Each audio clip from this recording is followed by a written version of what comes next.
Hello my friends and welcome to a Henry's Kitchen tutorial. We're going to bring you into our kitchen here in Bath in Henry's restaurant and show you a few tips and tricks and recipes and stuff that you can take into your own home, feel a bit more confident as a cook and enjoy.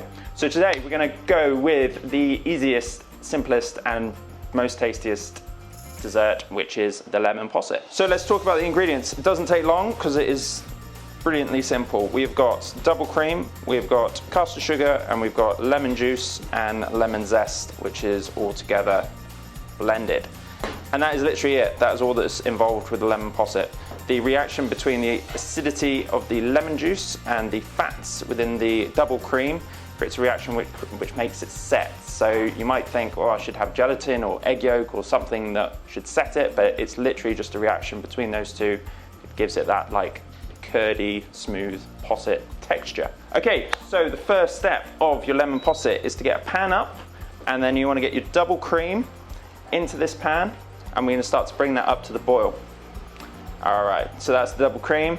So as soon as that's in, you want to get the caster sugar in with it as well. The idea is that when that's coming up to the heat, the caster sugar is dissolving into the double cream, so it's not sort of coarse and gritty. So with this double cream and the sugar, you don't want to rapid boil it, you don't want to reduce it, it's not a panna cotta or anything like that. All you literally want to do is get it to a nice gentle simmer, and all you're doing is dissolving that sugar into that double cream. Okay, so that double cream and that sugar, nicely incorporated. Sugar's dissolved into the cream. And then all we're literally going to do is we got our juice of lemon and we've got our zest of lemon in as well. We're going to do a whole description as always, so you have the full recipe below. We've got our lemon juice and our lemon zest, and that goes in. Nice. And then you just want to incorporate those two together. Just give it a little turn, a little mix. This recipe does probably 4, it'll do a generous 4. It's sort of a mean 6, but generous 4. So we got those nicely worked in.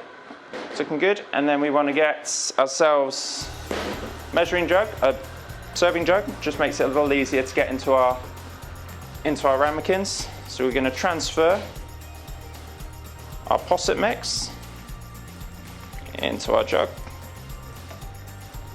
It is tempting to pour them straight out the pan, but you end up with a hell of a mess. It's not worth the risk. So if you get it into something with a lip on it, you can divide them up nicely. Okay, so that's our posset mix. And then we're just gonna pour our portions out. All right. So like I said, that's sort of a generous, 4 generous portions. It's quite rich, so if you've had a big Sunday lunch or something like that and you want just a bit of a cleanser, nothing too heavy, probably go half and get 6 to 8 portions out of this recipe. What you want to do now is get it into your fridge and give it at least sort of 3 to 4 hours. If it's rushed and you've only got say an hour and a half, 2 hours for them to set, then they might not be set and you'll have a sort of a soupy lemon curd.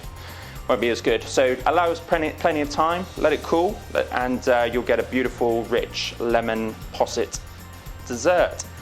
Thinking about quick garnishes you could maybe do, so that's just your basic lemon curd base, and then if you want to sort of top it with a few things, I recommend some grapefruit segments. Maybe if you bought some like shortbread, just store-bought shortbread, chopped a bit of that up, sprinkled it over the top. Orange works really well, so maybe like a zest of orange. You can play around with some toppings, but it is quite nice to give it like a bit of crunch, like a bit of texture, rather than, I mean, the straight possets are great, but if you want a bit more, just pimp it up a bit, then there's plenty of toppings you can add. Go online, and there's plenty of recipes, inspiration. Okay, so blue pizza style, here's one I did earlier, and they've had a few hours in the fridge. I think these are about 3 hours, and you'll see it's kind of set nicely. Literally no gelatin, no egg yolk, that's just the lemon juice, the cream and the sugar, and you get this beautiful kind of curd, smooth posset, and that's what you're after. And like I say, you can play with toppings, lots of different toppings ideas you can have, just to give it a bit of crunch. Recommend sort of fruits. It's quite acidic, so I wouldn't put anything too acidic on top. You know, you've got that sharpness of the posset, so maybe something sweet like counteract it, and certainly something with a bit of crunch. Homemade granola is really nice, shortbread's really nice, some fresh like oranges segments, grapefruit segments like I said before. as delicious dessert. Really easy. See it on menus all over the place, and they're hugely popular and absolutely delicious. So have a go and enjoy your possets. Cheers.